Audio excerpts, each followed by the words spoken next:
Assalamualaikum warahmatullahi wabarakatuh.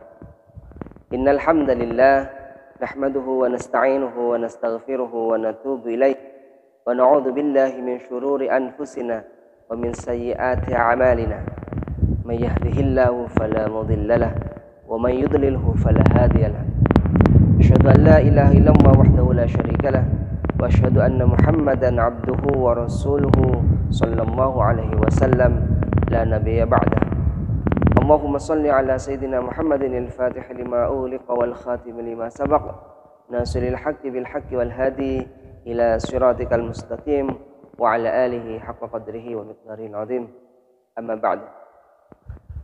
Saudara muslim, shaimin shaimat rahimakumullah. Alhamdulillah, hari ini adalah menginjak pada hari ke-22 dalam rangkaian bulan suci Ramadan. Itu artinya bahwa kita akan semakin dekat dengan akhir Ramadan dan kita harus bersiap siaga dalam 10 akhir Ramadan itu. Tak lupa salawat dan salam kita haturkan kepada junjungan kita Nabi Muhammad SAW. Semoga kita kelak mendapat syafaatnya. Saudara muslim, shaimin shaimat rahimakumullah. Siapa yang tidak tahu tentang berpetualang?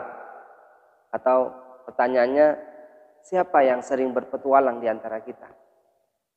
Tentu saya kira banyak sekali orang yang menyukai akan petualangan, menyukai akan penjelajahan. Bahkan saya waktu masih kecil itu sangat suka dan sangat gemar untuk berpetualang, terutama dalam kegiatan pramuka atau kegiatan perkemahan. Yang paling favorit itu adalah kegiatan penjelajahan atau berpetualang. Karena itu saya punya teman yang teman itu tidak mau dipanggil dengan sebutan namanya. Dia maunya dipanggil dengan sebutan copet. Jadi kenapa? Karena dia itu hobi berpetualang. Jadi copet itu artinya cowok petualang. Tapi kalau di tengah-tengah pasar, kalau kita panggil copet, kepada teman saya itu hati-hati. Takutnya dia digebuki oleh seluruh isi pasar. Jadi cowok petualang adalah idamannya. Kemudian di acara-acara televisi kita juga menemukan ada program tayangan si bolang, si bocah petualang. Tentunya petualangan itu memang seru, menarik dan memang mengasihkan. Karena itu akan banyak peminatnya. Karena apa? Karena dari sanalah pengalaman kita akan kita dapatkan sebanyak mungkin. Bukankah pengalaman itu adalah guru yang terbaik? Nah, penjelajahan atau petualangan memang penuh tantangan. Jadi baik itu apakah petualangan secara fisik, adventuring, atau petualangan secara ruhani, inventuring. Jadi untuk kesempatan kali ini saya tidak akan banyak berbicara tentang penjelajahan yang sifatnya fisik, tetapi saya ingin menegaskan tentang sebuah penjelajahan yang sifatnya spiritual. Sebagaimana Nabi Muhammad SAW menyebutkan orang-orang yang berpuasa itu sebagai para penjelajah spiritual. Rasulullah ketika ditanya mengenai makna as-saihun, jadi orang-orang yang menjelajah, Nabi Muhammad itu menjawab, hum as-saimun. Mereka itu adalah orang-orang yang berpuasa. Hadis diriwayatkan oleh Imam Hakim. Nah, secara bahasa, siyahah itu memiliki arti bepergian atau melakukan perjalanan. Siyahah juga bermakna memiliki arti konsistensi dan continuity. Sedangkan menurut istilah siyahah itu dalam lisanul Arab misalnya itu disebutkan bahwa melakukan perjalanan di muka bumi dengan niat beribadah dan meninggalkan kenikmatan duniawi. Itu pengertian secara istilah. Tetapi siyahah yang dimaksudkan dalam siyahah puasa itu adalah bukan seperti itu.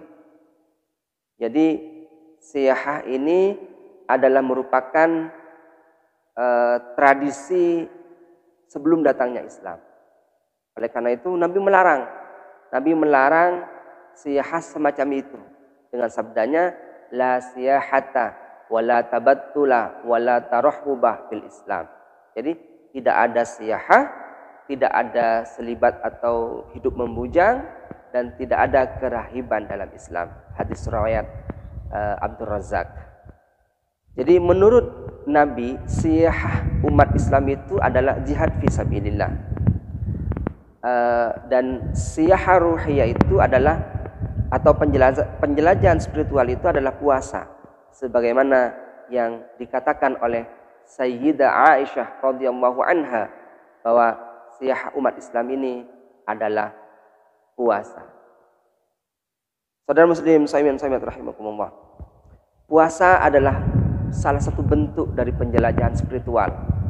Jadi walaupun secara fisik orang yang berpuasa itu tidak kemana-mana, tetapi secara spiritual ia telah melakukan penjelajahan. Bukankah jika orang berpetualang itu ia akan merasakan kebersahajaan dan keprihatinan dalam perjalanan? Sama halnya dengan orang yang berpuasa, dia akan mengalami kebersahajaan, keprihatinan, yaitu dalam bentuk meninggalkan kenikmatan duniawi seperti makan, minum, dan berhubungan seksual. Jadi orang yang berpetualang itu biasanya segala kesusahannya, segala lelahnya itu akan hilang dan berganti dengan kegembiraan, kebahagiaan ketika sudah sampai kepada tujuan. Begitu juga halnya dengan berpuasa. Paling tidak dalam setiap harinya orang-orang yang berpuasa itu akan mendapatkan kegembiraan, yaitu ketika azan maghrib berkumandang. Karena bagi orang yang berpuasa itu setiap harinya mendapatkan dua kebahagiaan, yaitu lis-shaimi farhatani. Bagi orang yang berpuasa itu ada dua kebahagiaan. Farhatun inda fitrihi, kegembiraan ketika dia itu berbuka, wa farhatun inda liqa'i rabbih, dan kegembiraan ketika dia bertemu dengan Tuhannya. Hadis riwayat Imam Bukhari dan Imam Muslim. Kegembiraan fisik dan kegembiraan spiritual, kegembiraan fisikal dan kegembiraan spiritual secara sekaligus itulah yang didapatkan oleh orang yang berpuasa. Oleh karena itu, ayo kita harus tetap semangat. Semakin akhir harus tambah semangat lagi. Jangan malah semakin lemas, semakin loyo, semakin tidak bergairah. Apalagi makin sibuk dengan baju lebaran. Yang perlu diingat bahwa lebaran itu bukan karena bajunya yang baru. Laisal 'aidu liman labisal jadid. Lebaran itu, hari raya itu bukanlah bagi orang yang memakai pakaian baru. Tetapi innamal 'aidu liman khafa yaumal wa'id. Jadi lebaran itu bagi mereka yang takut terhadap hari pembalasan. Dia takut bahwa puasanya selama ini tidak diterima. Dia takut dia belum maksimal. Sehingga pada 10 hari terakhir ini, ia harus bertekad untuk bersungguh-sungguh. Sebagaimana layaknya seorang penjelajah spiritual untuk melaksanakan puasa serta amal ibadahnya di dalam bulan puasa dengan sebaik-baik. Jangan sampai kita berpuasa itu hanya mengamalkan naumus shaim ibadatun wassamtuhu tasbihun. Tidurnya orang yang berpuasa itu ibadah dan diamnya adalah tasbih. Sehingga dari habis subuh tidur, bangun pas sholat duhur, habis itu tidur lagi, bangun menjelang maghrib. Kalau berpuasa seperti itu ini tidak ada nilai petualangannya. Jadi tidak ada kenikmatan melakukan penjelajahan spiritualnya. Kalau berpuasa seperti itu, kalau kata orang Madura, itu tekak koceng taugiyah munda iya. Artinya walaupun kucing tahu juga kalau cuma seperti itu. Tidur, bangun, tidur, bangun, tidur, berbuka. Nah seperti itu. Sejatinya sejak pagi kita sudah rapi dengan penampilan terbaik dan mengerjakan tugas sehari-hari. Bukan dengan wajah yang cemberut, bukan dengan rambut yang acak-acakan. Jadi Nabi Muhammad SAW bersabda, asbih yauma shaumika dahinan mutarajjilan wala tusbih yauma shaumika abusan. Jadi hendaklah kamu itu pada waktu pagi hari puasamu dalam keadaan berminyak dan bersisir. Rambutnya jangan dibiarkan acak-acakan. Janganlah kamu juga di waktu pagi puasamu itu dalam keadaan bermuka masam. Jadi cemberut. Hadis riwayat At-Tabrani dan Abu Nuaim. Jadi sekali lagi saya ingin sampaikan bahwa orang yang berpuasa sebaiknya dari pagi itu sudah berpenampilan terbaik, berpenampilan rapi, tidak acak-acakan, dan dia menutupi rasa laparnya dengan wajah cerianya, bukan dengan wajah masamnya, bukan dengan wajah yang penuh dengan kecemberutan. Karena itu ia adalah seorang penjelajah spiritual. Demikian juga pada malam-malamnya, ia akan kencangkan sarungnya, syadda mi'zarahu, yaitu bersungguh-sungguh dalam ibadah. Bersungguh-sungguh bahwa jangan sampai ada ibadah yang terlewat, terutama bersiaga menyambut datang malam Lailatul Qadar. Malam yang ditunggu-tunggu, malam yang disuruh dicari dalam 10 malam yang akhir.